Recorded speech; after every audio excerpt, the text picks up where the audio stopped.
నమస్కారం. ఓం సాయిరాం. బాబా భక్తులందరూ ఎంతో భక్తి శ్రద్ధలతో ఎదురు చూసే పవిత్రమైన గురు పౌర్ణమి వేడుకలు వచ్చేస్తున్నాయి. ఈ గురు పౌర్ణమిని పురస్కరించుకొని బాబా అనుగ్రహం కోసం ఈ ఏడాది జూలై 19వ తేదీ నుండి జూలై 28వ తేదీ వరకు అంటే మొత్తం 11 రోజుల పాటు సాయి మాలధారణ దీక్షను చేపట్టబోతున్నారు. అసలు ఈ 11 రోజుల దీక్షను ఎలా ప్రారంభించాలి? మాలధారణ పద్ధతులు, ఏ రంగు వస్త్రాలు ధరించాలి, మనం ఖచ్చితంగా పాటించాల్సిన కఠిన నియమాలు ఏంటో ఈ వీడియోలో వివరంగా తెలుసుకుందాము. మొదటి రోజు అంటే జూలై 19 ఆదివారం నాడు ఉదయమే నిద్రలేచి తలస్నానం చేసి ఇంటి పూజా మందిరంలో కానీ లేదా సాయిబాబా ఆలయంలో కానీ దీపారాధన చేయాలి. ఇక్కడ ముఖ్యంగా చెప్పుకోవాల్సింది వస్త్రాల గురించి. సాయి దీక్ష తీసుకునే భక్తులు ఈ 11 రోజులు బాబాకు ఎంతో ప్రీతిపాత్రమైన పసుపు రంగు లేదా కాషాయ రంగు లేదా తెల్లని వస్త్రాలను మాత్రమే ధరించాలి. బాబా దీక్ష కోసం తులసిమాల లేదా రుద్రాక్షమాలను ఉపయోగించవచ్చు. ఈ మాలను ముందుగా బాబా పాదాల చెంత ఉంచి పూజించి ఆ తర్వాత గురువుల ద్వారా లేదా తల్లిదండ్రుల చేతుల మీదుగా సాయి శరణం గచ్చామి అని స్మరిస్తూ మెడలో ధరించాలి. దీక్షలో ఉన్న ఈ 11 రోజులు నిత్యం ఉదయం సాయంత్రం వేళల్లో శుచిగా తలస్నానం చేసి బాబాను పూజించాలి. వీలైతే బాబా కాకడ హారతి లేదా ధూపహారతి పాటలను భక్తితో పాడుకోవాలి.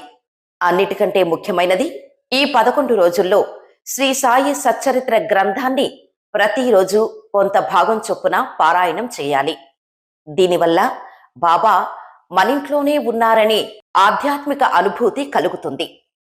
రోజంతా వీలైనన్ని ఎక్కువసార్లు ఓం సాయి, శ్రీ సాయి, జయ జయ సాయి అనే మంత్రాన్ని మనస్సులో జపించాలి.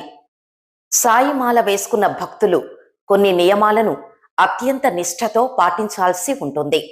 ఈ మాలధారణలో ఉన్నప్పుడు కొన్ని ఆహార నియమాలు పాటించాలి.